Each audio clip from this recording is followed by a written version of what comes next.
My husband's best friend touched me during my pregnancy. Now he hates me. I never thought finally getting pregnant after 5 long years would become the moment my marriage started cracking. I had been dreaming for years, medications, doctor visits, hopes raised and dashed, but this Friday felt like everything was finally aligning. I was 34, my husband, Daniel, 36, married 7 years, our hearts set on a child, and I had the positive test in my hand. The relief, the joy, it was everything.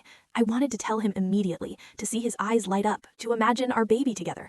Yet what I didn't know was that day would change how he saw me forever, that the person he trusted most, his best friend Alex, the doctor he had always praised, would become the reason I'd start feeling like I was on the edge of losing everything.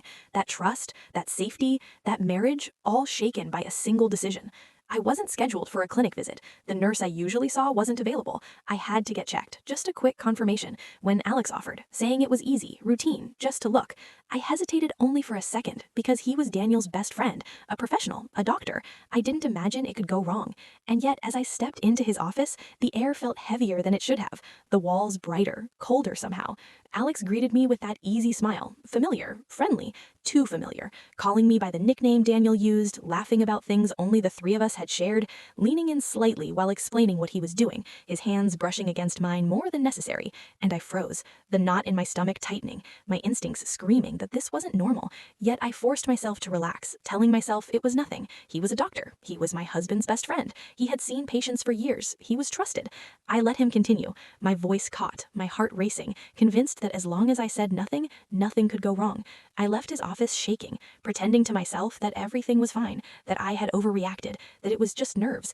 And when I got home, Daniel was waiting, smiling like he always did, his eyes scanning my face for the joy I was eager to share. And I told him about the check, everything I could, every detail, assuring him nothing inappropriate happened. Yet the moment he heard Alex's name, his smile faltered, the warmth left his eyes, his jaw tightened. The same man who had trusted me with his life now looked at me as if I had crossed an unspoken line.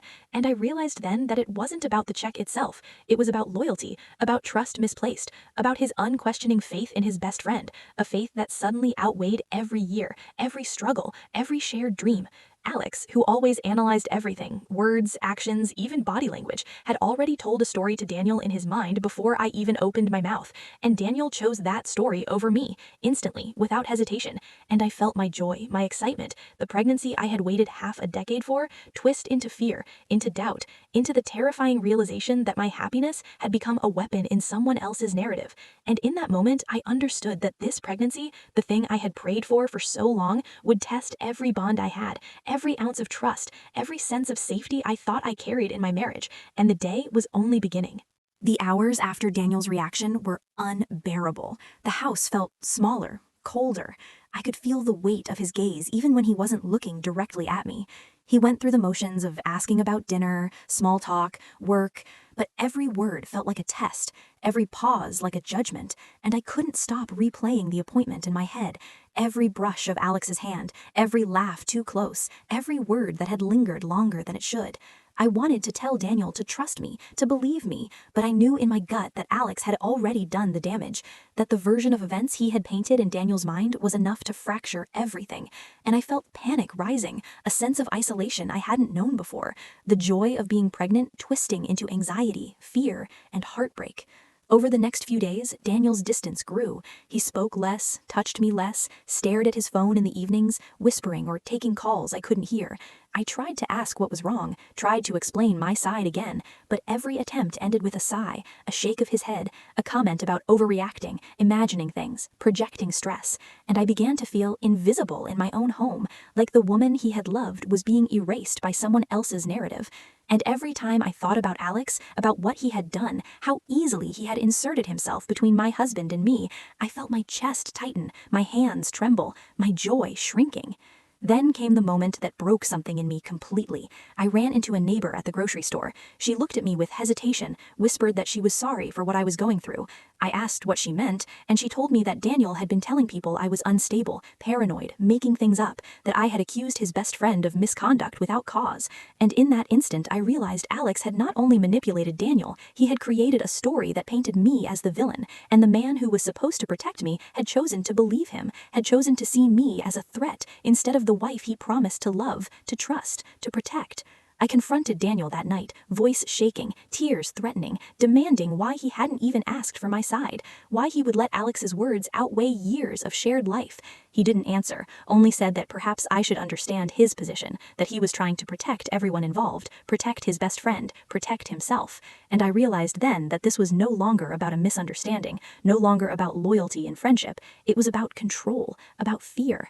And I knew in that moment that if I stayed silent, if I didn't fight for the truth, I would lose everything. My marriage, my dignity, my joy, even my sanity. And that was when I decided I wouldn't be erased. I wouldn't let Alex's manipulation define my life. I started documenting everything, every detail of that visit, every reaction from Daniel, every whisper, every uncomfortable touch. I kept screenshots, notes, recordings, preparing for the day when the truth could no longer be denied. And deep down, I knew that doing so would change everything, that the path forward would be painful, that Daniel might hate me for it, that our marriage might shatter completely. But I also knew that 5 years of waiting for this pregnancy, 5 years of hope and struggle, 5 years of dreaming would not be wasted on silence. Days passed, each one heavier than the last. Daniel grew quieter, his eyes avoiding mine. The smiles that once warmed me now brief, forced, and when he spoke, it was clipped, cautious, like every word was measured, every gesture weighed against Alex's invisible verdict. I tried to reach him, to show him the truth, to make him remember the years we had built together, but every attempt was met with a sigh, a pause, a warning to not push too hard, to not create problems where none existed. And I realized then that Alex had not only poisoned Daniel's trust in me, he had weaponized it, turned my joy into suspicion, my excitement into guilt, and every time I thought about the baby, I felt a mixture of love and fear. Love for what was coming, fear for what was slipping away. One evening, Daniel left the house abruptly, claiming a work emergency. I saw his phone light up with a name I didn't recognize. He whispered into it, hurried, secretive, and I could feel the cold distance between us widen. I began to question myself, to doubt my own perceptions, but my instincts never wavered. I knew something was wrong. Alex's presence had shifted everything. The man I trusted as a friend, the man Daniel had called loyal, was rewriting our reality behind closed doors, making me appear irrational, unstable, a wife who couldn't be trusted with her own pregnancy. And suddenly I felt exposed, humiliated, alone, yet a flicker of determination sparked inside me. I could not allow this narrative to continue. I could not allow Alex's deceit to define my reality. That night, I confronted Daniel again, calmly, though my voice trembled, asking why he hadn't sought my side, why he had chosen to believe Alex without question. And he didn't answer, only said that perhaps I should understand, that he was trying to protect everyone, that he was trying to manage a situation I couldn't possibly understand. And I felt my heart shatter, because the man I loved, the man who had promised to stand by me, had chosen silence, fear, and loyalty to Alex over our marriage, over me, over the very child we had dreamed of for 5 long years. And in that moment, I made a decision. I would gather every piece of evidence, every uncomfortable detail, every sign, every whisper, every touch that had crossed the line. I would document it all, not out of revenge, but out of necessity, because if I didn't fight for the truth now, if I didn't reclaim my voice, I would lose not just my marriage, but my sanity, my identity, the right to protect myself and my child from being caught in the story Alex had written without my consent. And for the first time, amidst the fear, the betrayal, and the isolation, I felt the spark of courage, because I knew instinctively that silence would cost me everything, and I was no longer willing to pay that price. The following week was unbearable. Each morning I woke with a pit in my stomach, the house filled with silence thicker than words. Daniel barely looked at me, every glance measured, every smile forced, and I could feel Alex's shadow in every corner, in every conversation, in every pause, as if the man who had promised to protect me had handed me over to someone else's judgment. I started keeping a journal, detailed notes of every interaction, every subtle touch, every word that made me uncomfortable. I even recorded my feelings immediately after conversations with Alex, knowing that memory could be twisted, time could be manipulated, and that documentation might be my only weapon. One evening, Daniel came home later than usual, the tension in the air palpable. He didn't speak, just sat at the table, phone in hand, scrolling, whispering occasionally. I asked him who he was talking to. He hesitated, then mumbled about work, but I knew the tone of his whispers, the furtive glances, the stiffness in his posture. I knew Alex was involved, and I realized with sinking dread that Daniel's loyalty had blinded him, that he was letting Alex's narrative dominate our lives, and I felt the walls of my marriage crumble around me, the foundation shaken by fear and misplaced trust. The breaking point came when Alex called, pretending concern, asking me about the baby, about my health, offering advice that should have been professional but felt invasive, calculating, probing, his voice smooth, practiced. I answered cautiously, keeping my distance, and then he said something that froze me. He hinted at consequences, subtle, dangerous, as if my reporting of feelings or instincts could be twisted into evidence against me, and I knew then that he had done this before, that his skill wasn't just medical, it was manipulation. He had trained his eyes, his words, his presence to control, to shape the story, to turn perception into a weapon. I confronted Daniel immediately after, heart racing, hands trembling, asking him why he allowed this man into our lives, why he trusted Alex over me, why he hadn't considered that my instincts, my discomfort, might be real. And Daniel, for the first time, hesitated, the defense he had built around Alex cracking, his voice faltering, his eyes searching mine for understanding, for explanation. And I told him everything I felt, everything I remembered, the touches, the words, the moments that made me uneasy, every instinct screaming. And for the first time, I saw the flicker of doubt in him, the recognition that perhaps he had been wrong to believe Alex blindly. That night, the three of us ended up in the same room, tension like electricity, Alex acting calm, practiced, Daniel shifting uncomfortably, unsure, and I realized that for the first time, the balance of power was tipping, that Alex's carefully constructed narrative could no longer dominate, because I had spoken, because I had documented, because the truth was finally visible, and I felt a strange mix of fear and exhilaration, knowing that the confrontation was only beginning, that Daniel had to choose between blind loyalty to his friend and the years of love, trust, and shared dreams he had with me. And I knew deep down that this pregnancy, the thing I had waited half a decade for, was no longer just about joy. It was about survival, about reclaiming my voice, about making sure that no one, not Alex, not even Daniel's doubt, could take away the life I carried inside me or the truth I was determined to protect. The confrontation didn't end that night. It spilled into the next days, each conversation heavier than the last. Daniel avoiding Alex, avoiding me, yet I could see the conflict in his eyes, the loyalty he had once carried proudly now clashing violently with the truth I had laid bare. I sent him my documentation, every note, every recorded instinct, every detail I had remembered from that office. And when he read it, I could see the hesitation, the tension, the realization that the man he had trusted implicitly, the friend he had always defended, had crossed lines no friendship should ever allow. And suddenly, Alex was no longer untouchable, no longer in control. Alex called me that evening, calm at first, the practiced voice, the reassurance disguised as concern, but the edges were fraying, his questions probing, aggressive, trying to twist words, trying to convince me I was overreacting, and I stood my ground, telling him that everything was documented, that Daniel had seen the truth, that I would not be silenced. And for the first time, I heard a pause in his tone, a hesitation, fear creeping through the smooth confidence. I knew then that this confrontation was working, that the narrative he had built so carefully was beginning to crumble. Daniel didn't speak much at first, but I could see the change. The way he avoided Alex, the way he lingered longer when I entered the room, the soft touches he hadn't offered for weeks, the questions he asked, the apologies he whispered in fragments.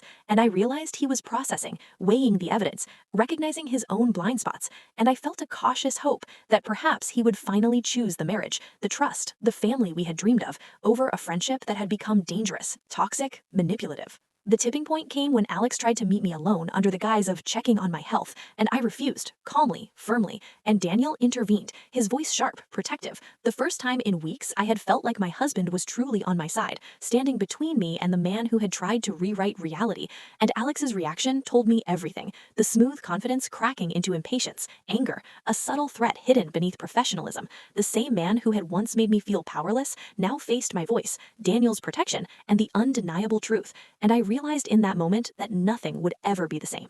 From that night onward, Daniel began reclaiming his judgment, the way he held my hand, the way he listened, the way he questioned Alex behind closed doors. It was a slow shift, fragile, hesitant, but real, and Alex's influence started to collapse, subtle manipulations failing, whispers ignored, his control slipping. And as I watched my husband confront the truth, as he finally understood the gravity of his friend's actions, I felt a mixture of relief, exhaustion, and fear, because the battle wasn't over, but the first victory had been won, the truth finally visible, undeniable, undeniable and unstoppable. And in that moment, I understood that this pregnancy, the joy I had waited 5 years for, the child growing inside me, had become not just a dream, but a shield, a catalyst for truth, a reason to reclaim my voice, my life, my marriage. And I knew that no matter how much fear, manipulation, or doubt came our way, I would never allow anyone to take away the love and trust I had fought so long to protect. The days after the confrontation were heavy, charged with a tension that refused to dissipate. Daniel spent hours reviewing my notes, questioning Alex directly, demanding answers, and I watched as the man who had once seemed untouchable, confident, in control, began to falter. Alex's voice no longer smooth, his explanations stammering, his calm authority cracking under the weight of truth. Every lie, every manipulation laid bare, and I felt a strange mix of vindication and sorrow, because the person who had hurt me so deeply was unraveling, but the cost of his deception had already shaken our lives to the core. Daniel's apologies came slowly, hesitantly, fragmented, whispered across the kitchen table, in moments when the house was quiet, and I felt his regret, his shame, his realization that loyalty to a friend had nearly destroyed everything we had built, and I allowed myself to hear it, to accept it, because for the first time in weeks, I felt the walls between us begin to rebuild, brick by fragile brick, the trust not yet whole, but mending, and I knew that the pregnancy, the joy I had been denied by fear and manipulation, had given me the courage to stand firm, to insist that truth mattered more than comfort. Alex tried one last time, subtle threats masked as concern, insinuations about my sanity, questioning my memory, trying to turn Daniel against me once more. But Daniel no longer wavered, his voice strong, protective, cutting through the manipulation, confronting Alex with the evidence, the recordings, the documentation, the timeline I had kept so meticulously. And I could see the shift, the fear in Alex's eyes, the realization that control had been lost, that the narrative he had tried to construct so carefully had crumbled, and the man who had once made me feel powerless now had nowhere to hide. The fallout was swift. Alex removed from our lives, professionally and personally. The boundaries Daniel had ignored reinstated, his respect for me rebuilt through action, not words. And for the first time in weeks, I felt a sense of relief so profound it was almost overwhelming. I could breathe again, I could move without fear of whispers or manipulation, and I knew that the battle we had fought, not just for our marriage, but for my voice, for my dignity, had finally tipped in our favor. And through it all, the pregnancy became a symbol, not just of hope finally realized, but of resilience, of strength, of courage in the face of deceit and betrayal. Every kick, every flutter, a reminder that the life I had fought to protect, the truth I had insisted on telling, was worth every moment of fear, every tear, every tremor of uncertainty. And as Daniel held me, apologized with sincerity, and promised that from that day forward, loyalty would mean protecting each other first, I realized that the nightmare we had endured had forged something stronger between us, a bond tempered by fire, unbreakable in the face of lies, manipulation, and the shadow of a friend who had overstepped every boundary. And I knew then, without a doubt, that no one, no deception, no fear could ever take away the love, the family, or the truth we had reclaimed together. The weeks that followed were quieter, slower, filled with a kind of fragile peace I hadn't known for years. Daniel began to rebuild our marriage, not with grand gestures, but with small acts, touches, glances, conversations that reminded me of the man I had fallen in love with. And I allowed myself to feel safe again, to trust again. The pregnancy growing steadily, each movement inside me a reminder that hope had not been lost, that despite fear, betrayal, and manipulation, life, love, and truth had endured. Alex no longer had a presence in our lives. Professionally, he was discredited. Personally, he had been cut out completely, and the man who had once seemed untouchable now existed only in memory, a shadow of what he had tried to be. Daniel and I spoke openly, honestly, no more half-truths, no more silence. I told him everything I had felt, every moment of fear, every tremor of doubt, and he listened, truly listened, absorbing each word, apologizing for the blindness, the trust he had misplaced, the loyalty that had endangered us, and I forgave him, not because it erased the past, but because it allowed us to move forward, to rebuild, to create a life and family untainted by lies or fear. And in that forgiveness, I felt a strength I hadn't known I possessed, a power in my voice, in my truth, in my refusal to let deceit define my story. Every day, the pregnancy reminded us of what we had fought for, the tiny life inside me a symbol of resilience, of courage, of the fact that love, when nurtured and protected, could survive manipulation, betrayal, and fear. And Daniel, now fully present, fully committed, held my hand, rubbed my back, whispered encouragements, his eyes no longer clouded by doubt or misplaced loyalty. And I realized that this ordeal, as terrifying and painful as it had forged something unbreakable between us, a bond tempered by fire, strengthened by truth. We began to laugh again, to plan, to dream, sharing hopes for the future, decorating the nursery, imagining the life we had waited so long to begin. And I understood that while the shadow of what Alex had done would always exist, it no longer had power over us, that our love, our trust, our family had survived, grown stronger, and would continue to thrive. And I knew that this story, my voice, my courage, had protected not just my marriage, but the life I carried inside me, the future we had fought for so fiercely. And as I felt the first real kick one evening, Daniel's hand resting over mine, tears in both our eyes, I knew without a doubt that we had survived, that we had reclaimed everything that fear and manipulation had tried to steal, that love, truth, and resilience were stronger than any shadow, stronger than any friend who had overstepped. And in that moment, the house felt warm again, safe again, and I smiled, knowing that our family, our life, and our love had endured, unbroken, unstoppable, and full of hope.